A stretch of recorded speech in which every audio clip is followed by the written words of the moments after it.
Hello, नमस्ते। कैसे आप सब। आज की हमारी कहानी है तारीफ का शहद।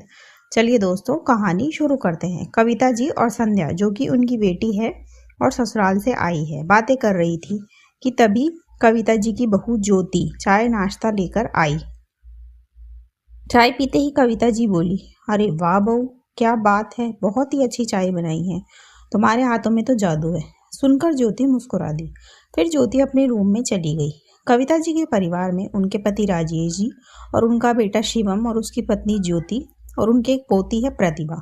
कविता जी की एक बेटी भी है संध्या, जो कि शादीशुदा है। यहाँ उसी से बात हो रही है। ज्योति के जाते ही संध्या बोली, क्या बात है मम्मी, कभी ऐसे मेरी तारीफ तो नहीं करी आपने, बहू की बड़ी तारीफें हो रही है। तब कविता जी बोली, अरे तेरी क्या तारीफ करनी, तू तो मेरी ही छवि है, बिल्कुल मुझ जैसी। तब संध्या बोली, अब बात को बदलो मत। फिर कविता जी बोली, करनी पड़ती है बेटा, कभी कभी अपना काम निकलवाने के लिए गधे को बाप बनाना पड़ता है। क्या मतलब, संध्या ने पूछा। तब कविता जी बोली, अरे बेटा वो क्या है ना, मेरी बहू बहुत भूली है, मैं उसकी थोड़ी सी तारीफ कर देती हूँ, वो खुश हो जाती है बेचारी, और फिर मुझे और बाकी सबको खुश करने के लिए वो अपना सब कुछ लगा देती है, इसलिए मैं उसकी बुराई नहीं करती। साफ साफ बताओ मम्मी, संध्या ने पूछा। तब कविता जी बोली, देख आजकल सास बहू में बनती नहीं है, ज़्यादातर लड़कियां अपने पति और बच्चों के साथ अलग रहना पसंद करती है। तू खुद को ही देख ले। और एक तेरी भाभी है, 30,000 रुपये महीना कमाती है, पर फिर भी घर का सारा काम करके जाती है। बस झाड़ू पोछा और बर्तन के लिए मेड आती है, बाकी खाना कपड़े सब वही करती है, दिन का खाना तक बना कर जाती है। और इसकी सारी सैलरी घर के खर्च में चली जाती है, क्योंकि शिवम अपनी सैलरी जमा करता है।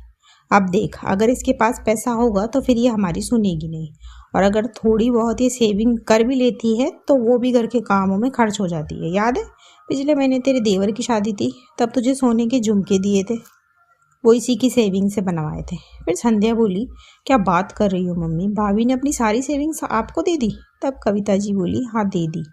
वो क्या है ना, मैं इसे तारीफ का शहद चखा कर अपना हर काम निकलवा लेती हूँ, और हाँ इसकी बुराई नहीं करती बाहर वालों के सामने कभी। अब ये बेचारी तारीफ सुनने के लिए मेरी हर बात मान लेती है, कभी मुझे काम के लिए भी नहीं कहती। और बोलकर कविता जी हंसने लगी। पर ज्योति ने ये सब सुन लिया। वो दरअसल ज्योति अपनी सास से ये पूछने आ रही थी कि खाने में क्या बनाना है। ज्योति को ये लगा जैसे किसी ने पिघलता शीशा उसके कानों में उड़ेल दिया हो। उसके पैर वहीं जम गए।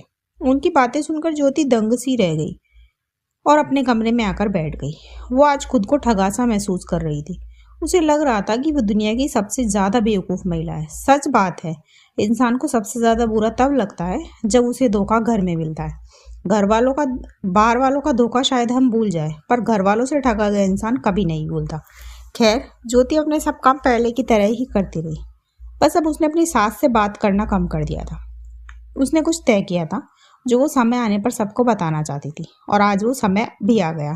आज उसकी सैलरी आई थी, तो डिनर के वक्त जब सब डिनर कर रहे थे तब शिवम ने उससे कहा, ज्योति वो तुम्हारी सैलरी आ गई होगी तो सारे बिल्स वगैरह भर देना, बाई को पेमेंट भी दे देना और ग्रॉसरी ले आना। तब ज्योति बोली, शिवम बाई को पेमेंट मैं कर दूंगी, बाकी के सारे काम आप करोगे।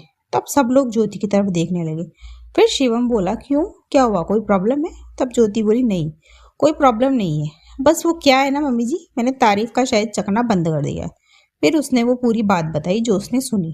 फिर ज्योति बोली, मैं इस घर को अपना समझकर सब काम करती थी, पर बदले में मुझे बेवकूफ़ समझा जाए ये मुझे मंजूर नहीं। मैंने अपना सब कुछ लगाकर आप सबकी सेवा करी है, पर मैं बेवकूफ़ नहीं हूँ और ना ही झूठी तारीफ की आदी। मुझे लगता था कि मम्मी जी आप मुझे सच में अपना मानती है, पर खैर कोई बात नहीं, आज तक तो मैं बेवकूफ़ बन ली, पर अब अपनी सैलरी जमा करूँगी। वो क्या है ना, आपने मुझे ये सिखा दिया कि पैसा ही सब कुछ है, और मैं बेवकूफ़ तो रिश्तों को दौलत मान रही थी, पर समझ आ गया मुझे ज़रूरत से ज़्यादा अच्छा होना मतलब बेवकूफ़ बनना है। बोलकर ज्योति अपने रूम में चली गई और कविता जी शर्मिंदा हो गई। अब ज्योति अपने काम से काम रखती और खुद को सबसे ऊपर रखने लगी, क्योंकि उसका रिश्तों पर से भरोसा उठ गया था। दोस्तों, बात छोटी सी है पर सोचने वाली है। किसी की अच्छाई का इतना भी फ़ायदा मत उठाओ कि आप अपनी नज़रों में गिर जाओ। मेरे इसी मैसेज के साथ कहानी खत्म होती है। कहानी आपको कैसी लगी मुझे कमेंट बॉक्स में ज़रूर बताएं।